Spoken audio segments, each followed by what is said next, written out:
Welcome to the World Cup Final awarding ceremony 2026. As Argentina won their third championship in 2022 and kept the trophy permanently like Brazil once did, and FIFA now present the Sisyphus Cup, a brand new highest honor. Go on watching this video to see how we built it.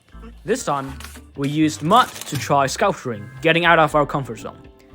So, first I'll show you how we built some small parts. So we first use hand to shape a general outlook, an outline of a part, and we can use other tools to make it more specified, more detailed. For example, this kind of brush can mimic the cresta on Greek helmets. When putting together different parts, 2 or 3 more parts, use a little brush to wet the surfaces to make the 2 parts more coherent to each other. Another tip is to stick a stone supporting the 2 parts, because when we are pushing together them, they might just collapse because of force putting into the air. Adding some final accessories to the helmet, we have finished 1/10 of the final sculpture. Searching for the right inspiration for the World Cup, I started with the idea that football can be perfectly represented by a Renaissance human figure doing hard work. I decided to refer to the ancient tale of Sisyphus pushing the stone, because firstly, as a muscular king he once was, he can show the human spirit of sprinting upwards and keep working whenever our effort is paid off or not.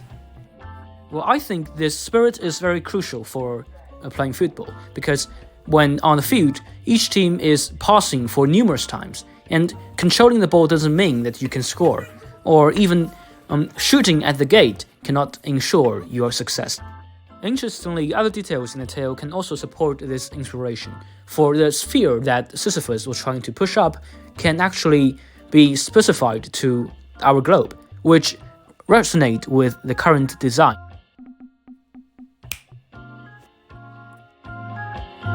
Water and concentrated glue with the 2:8 proportion, we can now start our gilding process.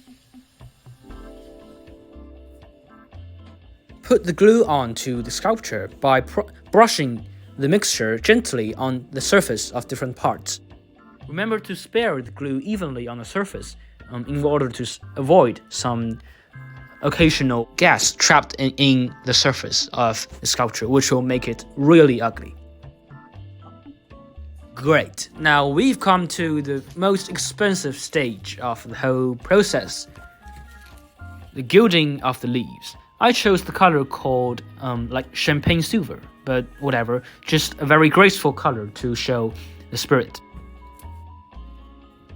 We also use like a bigger but softer brush to gently brush the leaf onto the parts. We don't even need to put force on it, because it's so thin, that the leaf is so thin that it can stick to the part by itself. However, it is made to be a very flat surface, so when we are brushing, there will be many cracks, but we can eventually cover these cracks by putting more layers of leaves into the same spot.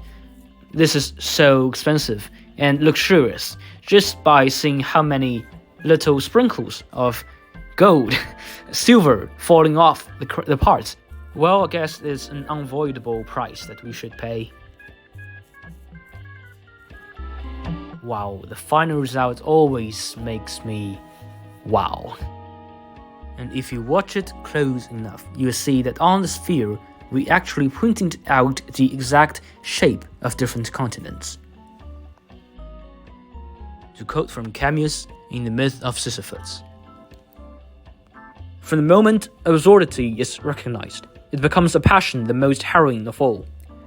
But whether or not one can live with one's passions, whether or not one can accept their law, which is to burn the heart they simultaneously exalt, that is the whole question."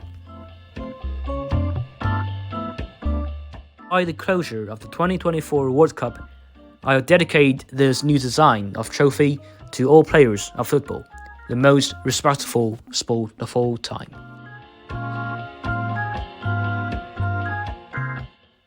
Thank you, and don't forget to subscribe to watch the newest episode.